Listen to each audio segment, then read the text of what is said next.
నుంచి ఈ రోజు వరకు జన్మభూమి కార్యక్రమాన్నే కాదు, శ్రమదానం కార్యక్రమాన్ని చేశారు.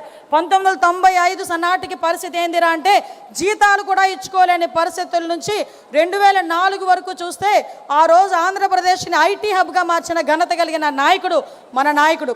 ఆ తర్వాత పార్టీ మారింది. ఆ తర్వాత ధనయజ్ఞం అన్నారు, ఏదోదో యజ్ఞాలు చేశారు, అవినీతి చేశారు.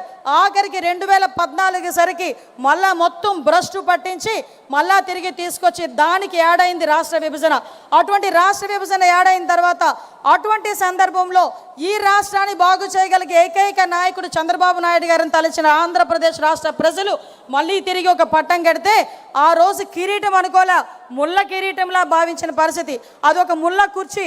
ఎందుకంటే 16,000 కోట్ల రూపాయల లోటు బడ్జెట్ ఒకవైపు అయితే, ఒకవైపు నుంచి జనాభా ఎక్కువ, ఎక్కడ వనరులు ఉన్నాయో తెలియదు, కూర్చోడానికి కుర్చీ లేదు, చెప్పుకోవడానికి రాజధాని లేదు, ఏం చేయాలో తెలియని పరిస్థితుల్లో, ఎటువైపు వెళ్ళాలో తెలియని పరిస్థితిలో ఆ దార్శనికత కలిగిన నాయకుడు తాలూకా నాయకత్వం, ఆ విజనరీ నాయకుడు తాలూకా నాయకత్వం మనకి ఆ రోజే ఒక అమరావతిని తీసుకొచ్చి పెట్టింది, ఆ రోజే ఒక పోలవరానికి తీసుకొచ్చి పెట్టింది, ఆ రోజే పోలవరం కూడా ముందుకెళ్ళిన పరిస్థితి కనిపించింది.